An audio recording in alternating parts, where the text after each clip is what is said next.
할렐루야. 영광의 박수를 하시겠습니다, 여러분.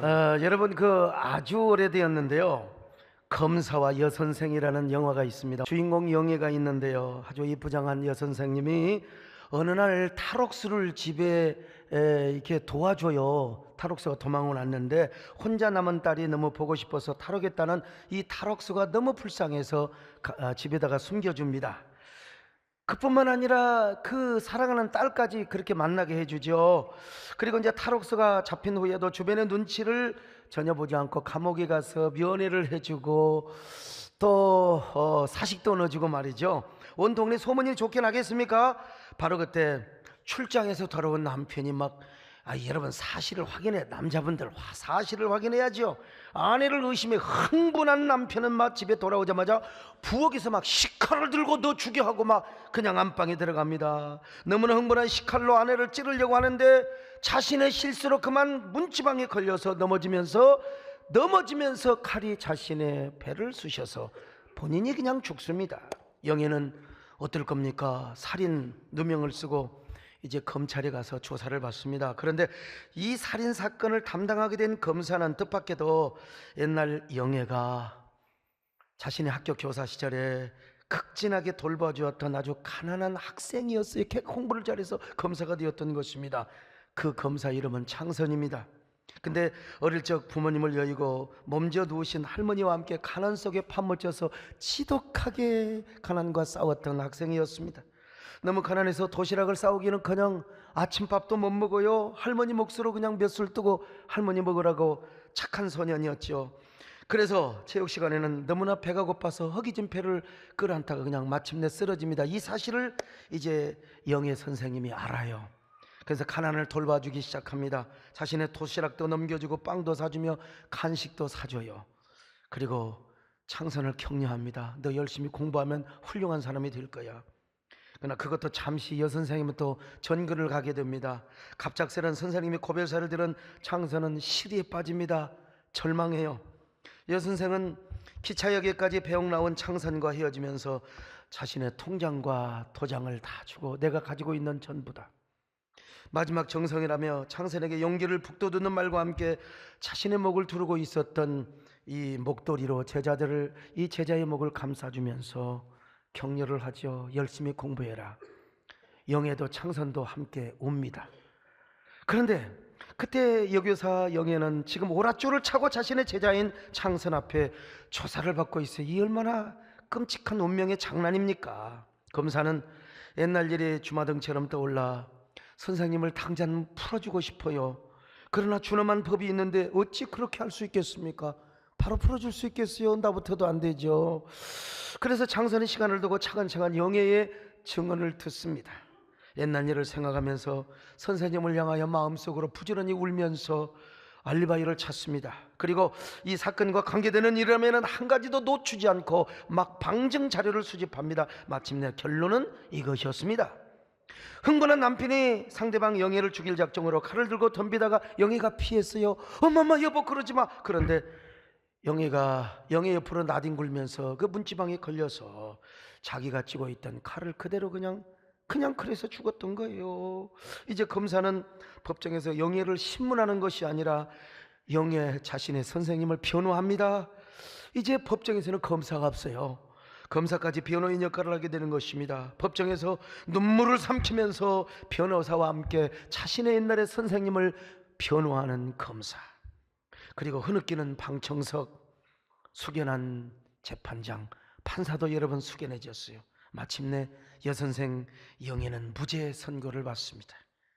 영애가 마침내 출소를 하게 될 때 제자 창선은 검사였지만 선생님을 마중 나갑니다. 그리고 옛날 선생님에게 받은 목도리로 그분의 어깨를 감싸주며 감회에 젖어요.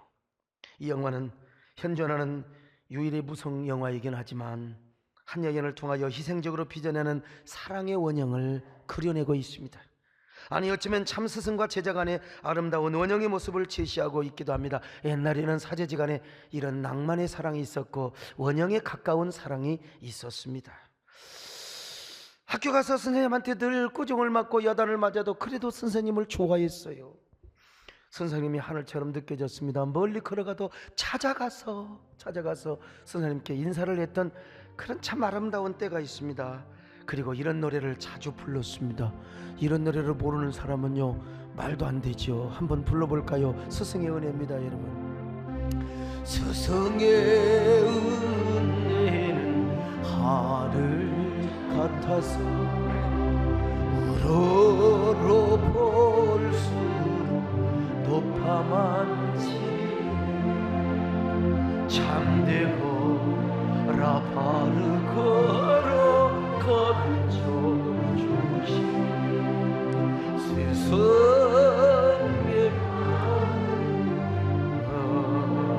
너이시다. 고마워라 스승의 사랑. 보답하리 스승님.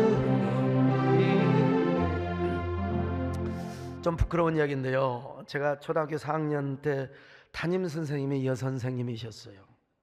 그 여선생님, 저는 시골에서 워낙 다녀서 지리산 꼴짝에서 이 교대 출신의 선생님 별로 없었어요. 대부분 양성소 출신이셔서 풍금을 못 쳐가지고 제가 이게 피아노를 못 배웠습니다. 근데 그 여선생님이요 저를 무지개 예뻐하셨어요. 제가 원래부터 귀엽게 생겼거든요. 아주 상고단발 쫙 하고 가면 그냥 머리를 쓰다듬으면서 야 강세계대는 그렇게 이쁘다, 선생님 사랑을 독차지 했는데, 그해 겨울에 여선생님이 결혼을 하셔서 이제 다른 학교로 그냥 계신데 왜 다른 학교로 가냔 말이죠. 제가 어느 날 선생님을 만났습니다. 저희 담임쌤은 아니지만 길에 가는데 그날따라 이렇게 남편하고 손을 잡고 막 잡새처럼 막 잠새처럼 조잘걸 하시나. 그래서 선생님 안녕하세요 했는데 그냥 마지못해서 그냥 인사를. 여러분 그 어린 나이에 얼마나 상처가 됐는지 몰라. 에이. 그래서 이거 삐져버렸어요.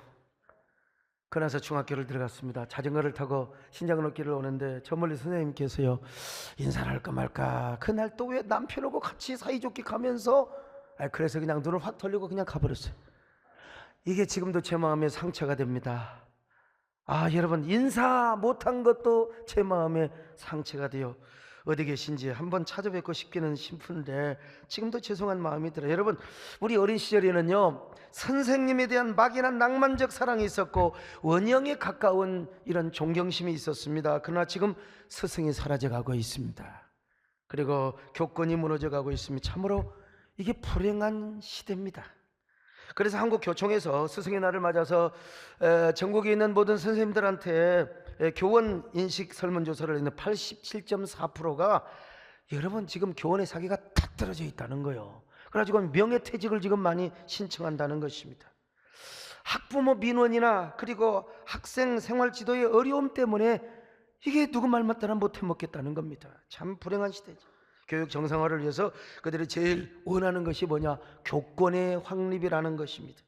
이런 상황에서 일부 교사들은 스승의 날 폐지합시다, 청와대 청원의 글까지 차라리 교육의 날로 바꿉시다, 스승의 날의 의미와 본질이 사라져가고 있는데 스승의 날이 무슨 필요가 있느냐, 이걸 교사들이 지금 하고 있다. 얼마나 여러분 자괴감이 들면 그러겠습니까?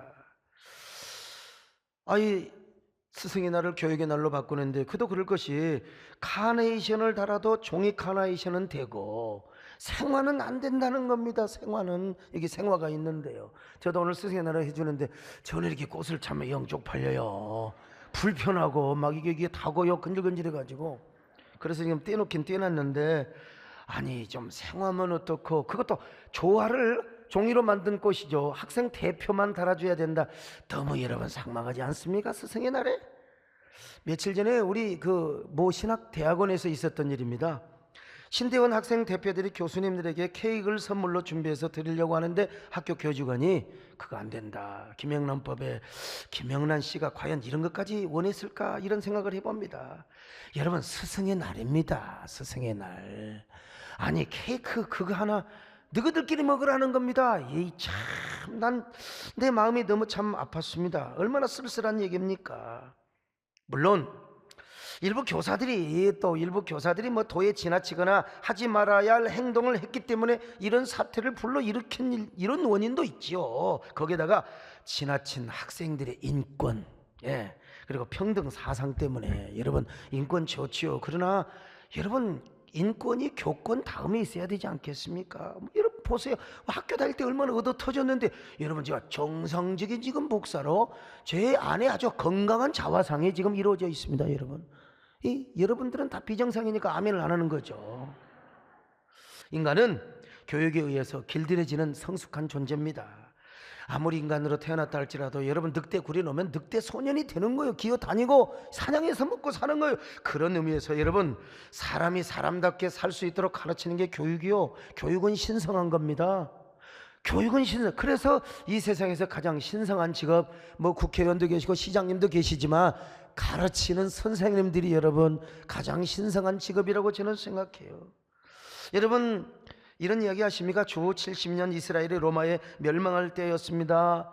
유대 지도자였던 이 자카이라고 하는 랍비가요 이스라엘의 그 어머니 아버지를 모이라고 했습니다. 성전 안으로. 여러분 예루살렘 성은 망해도 우리 여러분의 가슴 속에 하나님의 말씀이 있다면 이스라엘은 망할 수가 없습니다. 가정에서 가르치는 부모님 랍비의 이 말씀의 입에서 떠나지 않는다면 우리 이스라엘 민족은 망하지 않습니다. 그러므로 이스라엘의 어머니들이여 가슴속에 하나님의 말씀을 담고 아버지여 토라를 가르치고 랍비들이여 우리가 살아있으면 민족은 망하지 않습니다. 이렇게 외치고 나서 그는 로마의 총사령관 베스파니아누스를 만나러 갑니다. 그냥 못 만나가요. 그러니까 이제 관 속에 들어가서 죽은 사람인 것처럼 진을 뚫고 가서 마침내 이제 총사령관을 만났습니다. 그리고 그 앞에서 무릎을 꿇고 눈물로 사정했습니다. 그는 베스파니아누스에게 총사령관으로 부르지 않고요 폐하라고 합니다. 황제 폐하라고. 얼마나 여러분 애견력이 있으면은 이스라엘이 멸망할 뿐만 아니라 이 총사령관이 로마의 황제가 될 것을 꿰뚫고 있었습니다. 황제 폐하께서는 예루살렘 성을 회파하고 성전을 무너뜨려도 좋습니다. 그러나 예루살렘에 있는 아분의 거리만큼은 제발 파괴하지 말아 주시기를 바랍니다. 왜 그런 줄 아세요? 거기는 회당이 있어요. 랍비들이 사는 동네라 이 말이요. 벤 자카이는 이스라엘의 역사에 있어서 회당과 랍비를 그렇게 중요하게 생각했던 것입니다. 그러자 이 베스파니아누스는 자기를 황제라고 불러요. 여러분 기분 안 나쁘잖아요. 아니 우리 이동섭 장로님한테 대통령상이십니다. 언젠가 대통령을 하시게 될 겁니다. 그러면 기분 나쁠 사람 하나도 없어요. 기분 나쁠 사람. 여러분 그렇지 않습니까? 기분 좋지요. 와서 이스라엘의 지도자가 와서 그래서 그분의 소원을 딱 듣고요 야분의 거리만큼은 손을 안 댔습니다. 손을 안 댔어요. 그래서 이스라엘이라고 하는 국가는 망하였지만 그 민족은 망하지 않았어요. 학교에서 회당에서 랍비들은 어린아이들에게 하나님의 말씀을 교육하고 어머니와 그리고 아버지가 가슴속에 있는 주의 말씀을 아이들에게 계속해서 가르쳐줬어요. 그래서 여러분 지금도 세계 민족을 다 여러분 뒤에서 엔드링하는 아주 실세 중에 실세 민족 유대인입니다. 여러분요 과연 이스라엘의 역사에 지도자가 있었고 교사가 있었기 때문에 이스라엘이라고 하는 민족의 공동체가 사라지지 않았던 거예요. 그래서 이스라엘 백성들은 아버지와 랍비가 동시에 물에 빠져 죽어요. 그러면 아버지는 놔두고 랍비부터 구해요. 우리 식으로 하면 목사와 여러분의 아버지가 빠져 죽으면 여러분 아버지 안 건지고 나를 건진다 이 말이요. 그래 저는 물에 빠져 죽기 다 틀렸어요. 근데 미안하지만 제가 수영을 잘하거든요. 그래서 여러분 빠진 아버지 내가 구원해 줄 수 있어요. 그런데 지금 우리 사회는 선생님을 선생님으로 존경하지 않는 사회가 되어버리고 말았어요. 교권이 무너졌습니다. 그러나 어느 시대 어느 역사를 봐도 여러분 스승을 멸시하고 교권이 무너지면요 이 정신세계가 피폐하게 되어 있는 겁니다. 지식은 어떻게 전수될지 모르지만 이 정신사회가 완전히 사막화되게 되어 있어요. 그러면 다음 세대는 보장이 될 수가 없는 거예요.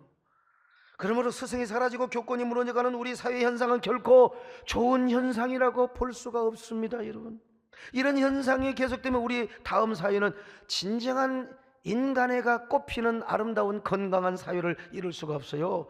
정신세계의 가치가 무너지게 되면 어떻게 건강한 사회를 이룰 수 있겠습니까? 그러므로 탈선을 하거나 지나치게 비도덕적인 교사들이 있으면 징계하면 되는 겁니다. 그렇다고 해서 여러분 전체적인 교권과 교사의 존재를 무너뜨리면 안 된다는 것이죠. 근데 더 안타까운 현상은 뭐냐? 이러한 현상이 교회까지 들어오고 있어요. 교회까지요. 그래서 사도 바울은 오늘 본문에서 이렇게 말씀하고 있잖아요. 여러분, 과거에 저를 어떻게 대했습니까? 천사처럼 그리스도 예수처럼 나를 대접했지 않습니까? 여러분이 나를 위해서라면 눈이라도 빼준다고 했지 않습니까? 바로 그것이 여러분의 복이었습니다. 근데 여러분은 그 복을 어디다가 팔아서 엿을 사먹어버리고 말았습니까? 자, 갈라디아서 4장 14절로 15절 같이 보실까요? 시작. 너희를 시험하는 것이 내 육체에 있으되 이것을 너희가 업신여기지도 아니하며 버리지도 아니하고 오직 나를 하나님의 천사와 같이 또는 그리스도 예수와 같이 영접하였도다. 너희의 복이 지금 어디 있느냐? 내가 너희에게 증언하노니 너희가 할 수만 있었더라면 너희의 눈이라도 빼어 나에게 주었으리라. 그렇습니다. 여러분, 갈라디아 교인들은 사도 바울을 만나 하나님의 사랑 이야기를 들었습니다. 이 수수께끼 같은 이 미스테리한 정말로 이 아이러니한 십자가의 사랑 이야기를 어디서 들었냔 말이죠. 내가 율법을 지켜서 내가 도를 닦아서 참선을 하고 수행을 해서 구원에 이른다. 이거 여러분, 이건 가짜거든요. 율법 종교 가지고는 안 돼요. 근데 하나님의 은혜의 사랑의 스토리를 들었단 말이죠. 그래서 와, 사도 바울을 천사처럼 예수님처럼 그렇게 받들었어요. 근데 사도 바울이 또 다른 교회를 개척하기 위해서 갈라디아 교회를 떠났어요. 그러자 대적자들이 침입을 합니다. 이 사도 바울이 전한 복음은 가짜라고, 어떻게 십자가의 사랑으로만 구원을 받느냐고, 우리가 율법을 지키고 참선을 행하고 수행을 해야 된다고 말이죠. 여러분, 교인들이 다 돌아갔어요. 그래서 유대 종교로 돌아가고 참선의 종교, 수행 종교로 돌아갑니다. 그러면서 대적자들과 함께 사도 바울의 가르침뿐만 아니라 사도 바울의 교권, 이 사도적인 권위를 완전히 다 그냥 아작내고 말았습니다.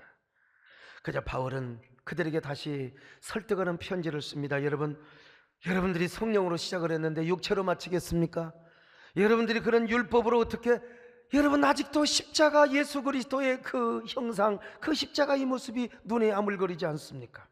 여러분은 왜 율법 아래 종로로 살려고 하는 것입니까? 왜 몽학선생회로 돌아가서 왜 초등학문 아래 여러분 가려고 하는 것입니까? 그것은 바로 저주 아래 사는 것입니다.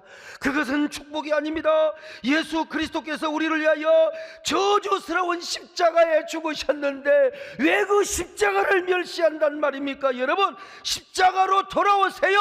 십자가를 믿으세요. 예수님의 복음으로 돌아오세요. 이게 바로 여러분 갈라디아서의 주된 내용입니다. 오늘 여러분도 십자가를 기억하시기를 바랍니다. 십자가로 돌아가시기를 바랍니다. 십자가 내가 처음 본 나의 맘에 큰 고통 사라져. 오늘 믿고 는 말야 자네 기쁨 영원한 만왕의 왕이여 만왕 내 거쳐가겠나 이번에 같은 날에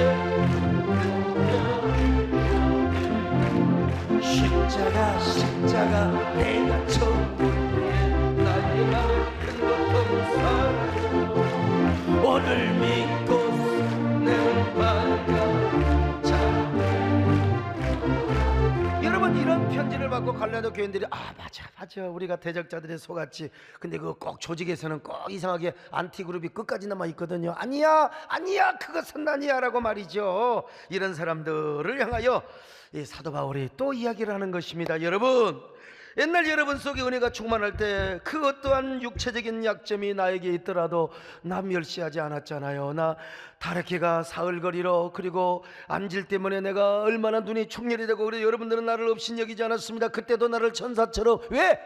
여러분들이 나를 그리스도 예수처럼 대했던 것은 여러분 속에 은혜가 있었기 때문입니다. 복음을 전해준 자에 대한 빚진 마음이 있었기 때문입니다. 그때는 내가 원하였다면 여러분 눈이라도 빼줄 뻔했잖아요. 그게 바로 여러분의 복이었는데, 내가 원한다면 여러분 나에게 눈이라도 10번이라도 빼줄 뻔했잖아요. 그 마음, 그 자세, 그 신앙이 바로 여러분의 복이었어요. 근데 지금 여러분의 복은 어디 있단 말입니까? 그 복을 도대체 어디다가 팔로 차버렸습니까? 그 복을 어디다가 헌신짝처럼 돼버렸습니까? 아, 여러분, 옛날이 그립지 않습니까? 옛날이 그립지 않습니까? 우리 처음으로 돌아갑시다. 바울이 아마 이런 노래는 몰랐겠지만 여러분, 아마 이런 노래 부르고 싶었을 것입니다. 여러분, 옛날이여, 지난 시절 다시 올 수 없나 그날. 옛날이여, 지난 시절 다시 올 수 없나 그날. 그날이여.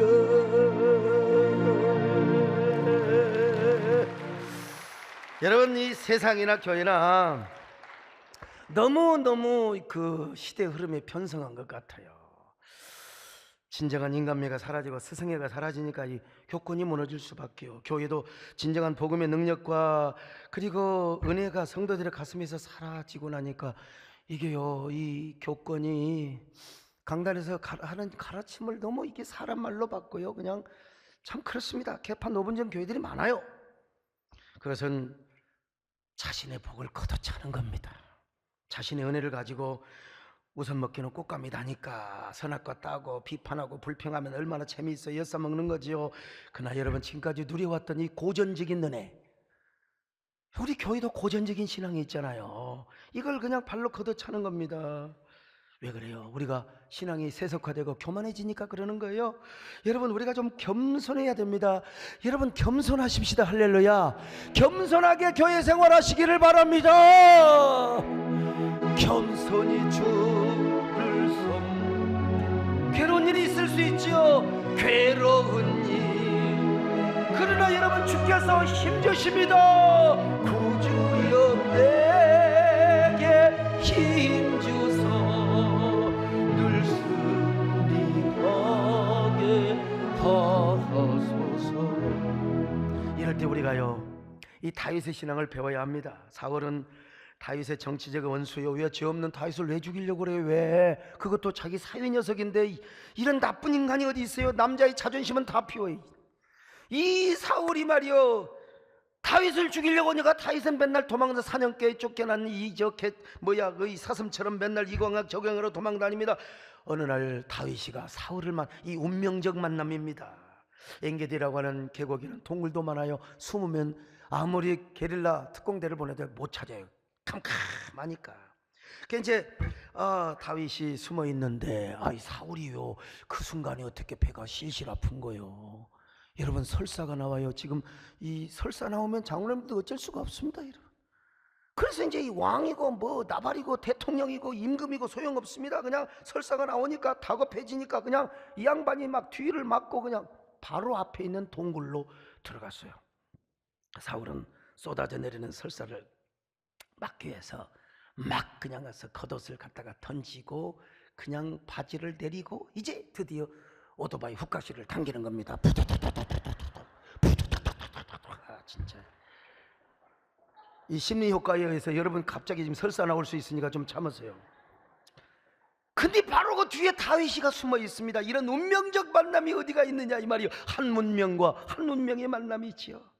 원수는 외놈의 다리 만났습니다. 그래서 지금 다윗과 그의 무리들이 이 모습을 똑똑히 보고 있습니다. 그것도 모르고 사울은 말이요, 자, 한번 보세요. 사무엘상 24장 3절입니다. 시작. 길가 양의 우리에 이른즉 굴이 있는지라 사울이 뒤를 보러 들어가니라. 다윗과 그의 사람들이 그 굴 깊은 곳에 있더니. 여러분, 성경에서는 뭐 부두두두까지 표현할 거 없어요. 이거는 설교자에게 맡기는 겁니다. 그냥 뒤를 보러 갔어요. 갑자기. 아니, 우리 등산할 때 갑자기 이게 변 보고 싶은 건 속이 정상이 아니요. 정상적인 사람은 아침과 저녁이면 되는 거예요. 꼭 이상한 사람의 예배 시간에 말이야 뒤에 가고 그러는데 그건 비정상입니다. 정상은 아침과 저녁이요. 근데 일반적으로 설사할 때 여러분 얌전하게 봅니까? 얌전하게 뒤를 볼 수가 없지요. 여러분, 누구든지 설사할 때는요 끙끙 앓습니다. 사울이 보나마나 그래서 이 새끼 주방장 이놈의 새끼가 양고기 상은 걸 줘갖고 이놈의 새끼 내가 아이고. 여러분, 그러자 다윗의 부하들이 지금 다윗에게 말합니다. 주군이여 절호에 찬습니다. 하나님께서 원수를 주군의 손에 붙여주신 때입니다. 지금 저 똥을 싸고 있을 때 뒤에서 갔다가 그냥 쑤셔버리면 되는 겁니다. 주군이여.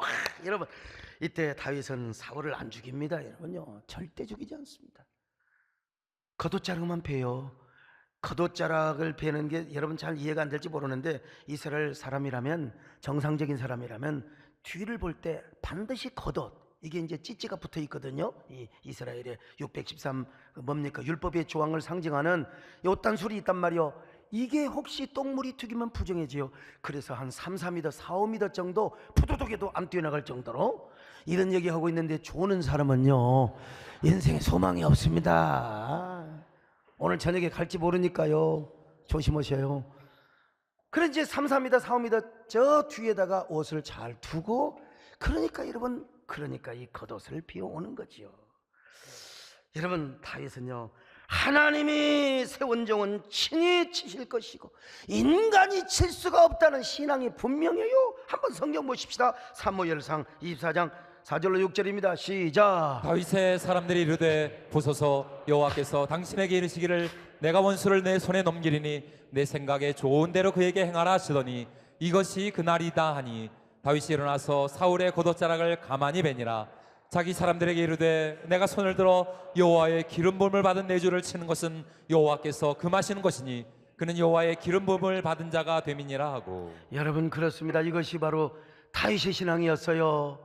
물론 사울이 미친 영감이라는 게 잘 알고 있어요.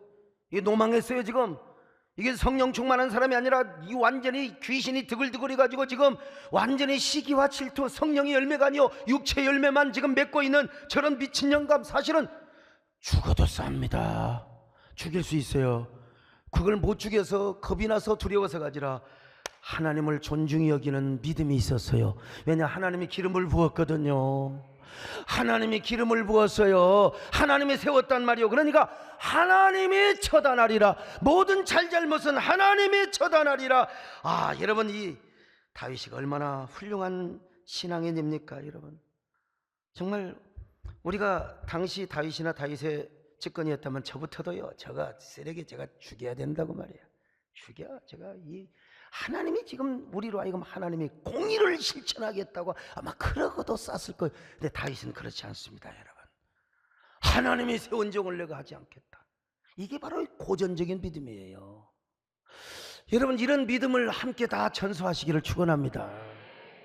오늘날요, 현대적인 신앙은, 이제 고전적인 신앙에서 현대적인 신앙은 뭐냐, 이게 저 목사 완전히 타락한 종이야, 저거 폐역한 종이야, 영적으로 타락했을 뿐만 아니라 저거 도덕윤리, 물론 맞아요. 그런 사람 쫓아내야죠. 근데 이제 그냥 쫓아내려도 그냥 뭐 법정에 고소를 하고, 또 그것도 모자라서 언론 플레이를 해가지고 함처럼 그냥 양쪽 다 까발리고 다니고. 물론 여러분, 죄 중에 잘못된 사람 많습니다. 하나님 앞에 잘못이 있으면 하나님 앞에도 책망받고 세상 법적으로도 처벌을 받아야죠. 지도자로서 정말 도덕적, 윤리적 범죄가 치명적이라면 거기에 대한 책임도 있어요. 내가 여러분 세상의 법을 무시하거나 절차를 무시하자는 말이 절대로 아니요. 검찰이나 법원에도 고소고발이 들어오면 검사와 판사는 당연히 조사를 하고 재판을 해야 되겠죠. 그러나 여러분, 우리가 신앙적으로 교회 안에서 그게 본질적인 문제가 아니고 상대적인 문제라면, 내 생각과 좀 달라도 여러분 그리스도인으로서 성경에서 가르치는 신앙의 교훈을 따라서 내부적으로 해결을 할 수 있는 거, 여러분 그래야 되지 않습니까? 뭐가 그렇게 그냥 참, 나는 그런 의미에서 여러분 오해하지 말고 들으세요. 우리 방송을 통해서 말씀 듣는 분도 오해하지 마시고, 저는 그런 의미에서 나는 우리 조용기 목사님을 생각할 때마다 참 가슴이 너무 아픕니다. 여러분 조 목사님이 어떤 분입니까? 한 시대에 얼마나 위대하게 쓰임받는 줄 아십니까? 물론 그분도 인간이요, 빛과 그림자가 있을 수 있어요. 그분도 사람이고 연약한 인간입니다. 실수할 수 있어요. 그러나 아마 50년 100년 후까지 그런 지도자는 나타나기 힘들 겁니다. 어떤 사람 저들은 뭐 몇십 년 만에, 그건 다 뻥입니다. 저 들으라고 믿지도 않아요. 저 여러분 보세요. 내가 어떻게 내 같은 사람이 몇십 년 만에 나옵니까? 여러분 뭐 키가 큽니까? 내가 뭘 그런 정말 그런 분은 50년, 100년 이상에 한 번 나올까 말까 하는 위대한 지도자입니다. 영적 지도자입니다, 여러분. 저는 조 목사님께 뭐 안수를 받거나 또 이분의 수제자도 아니고 부목사 출신도 아니에요. 나 그분에게 개척할 때 한 푼 도움 받은 적도 없고, 우리 개척하는데 우리 교인들 다 끌어가더라고. 다 보니까요. 막 그냥 차리고 그냥 여의도 다 싣고 가더라고요. 나 그때 배 아팠어요. 그래도 여러분, 제가 마음을 넓게 하고, 하나님 나도 저렇게 큰 교회 되게 하여 주옵소서. 내가 그렇게 기도한 사람입니다, 여러분. 근데 한 시대 그래도 제가 조금이라도 쓰임받는 까마득한 후배로서요, 진짜 안타까움이 들어요. 제가 그분의 제자가 아니지만 스승처럼 제가 그래도 기도하고 있고 존경하고 있습니다, 여러분. 여러분, 등소평 아시죠? 사실 모택동에게 엄청나게 짓밟힌 사람입니다. 등소평은 모택동과 혁명을 같이 했지만, 사실 모택동의 제자라고 할 수 있어요. 근데 모택동에 의해서 여러분 유배를 갔습니다. 그리고 유배 중에 그의 큰아들이 척추장애가 돼서 꼽추가 됐습니다. 등소평 입장에서 볼 때는 모택동 이 새끼 철천지 원수입니다. 이거 너 두고 봐라 이거요. 얼마나 와신상담을 했겠습니까? 훗날 등소평이 유배에서 풀려나서 여러분 중국의 주석이 되는 거요. 정권을 잡았어요. 그의 측근들이 하나같이 모택동을 적폐로 처단을 해야 된다고, 여러분. 적폐로 처단을 해야 된다고 있어요. 그러나 등소평은 이렇게 말합니다. 사람은 누구에게나 공과 과가 있다. 모택동의 공은 7이고 과는 3이다.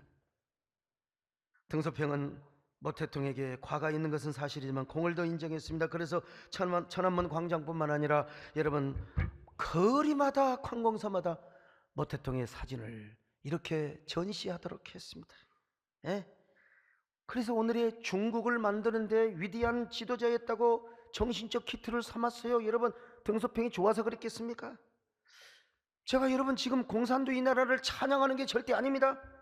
중국 공산당도 이러는데 우리 한국교회가 이랬어야 되겠느냐 이거예요. 공산당의 지도자도 자기 스승을 배반하지 않은데 오늘날 예수 믿는 사람들이 되어가지고 평생을 존경하고 사랑했던, 근데 뭐 이런 말 저런 말 듣고 그냥 금방 돌아가 버리는 이런 쓰레기 같은 생각을 했어야 되겠느냐 이 말이요. 여러분, 교회가 공산당만 또 못해서야 되겠습니까? 그래서 저는 저에게 가르침을 주신 분들을 제가 끝까지 존경하고 우러러봅니다.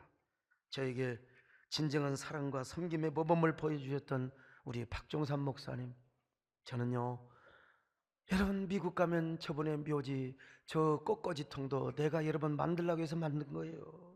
저곳이 어디라고? 필라델피아의 공원 묘지입니다. 그뿐입니까? 그분의 책을 출판해 드렸습니다. 돌아가신 지가 얼마나 됐는데.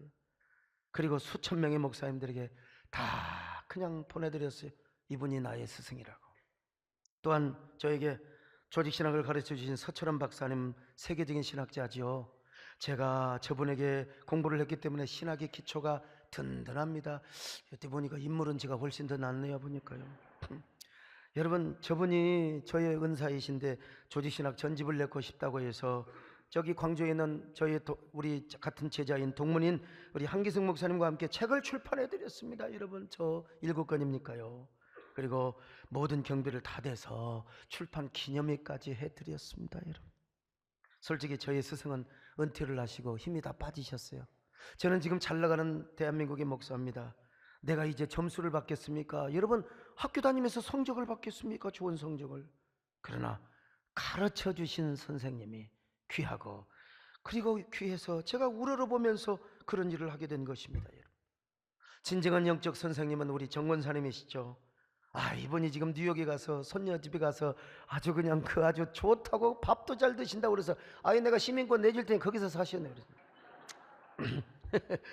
여러분, 그런데 참 우리 정원사님 제가 어머니로만 모실 뿐만 아니라 영적인 스승으로 모시죠. 제가 하나의 미랄이 되게 하소서 여러분 출판해 드렸지 않습니까? 이 책 한번 더 보세요. 저도 옛날에 제가 다 읽었지요. 근데 얼마 전에 또 읽으니까 이게 밤새워서 읽으면 안 돼, 이게요.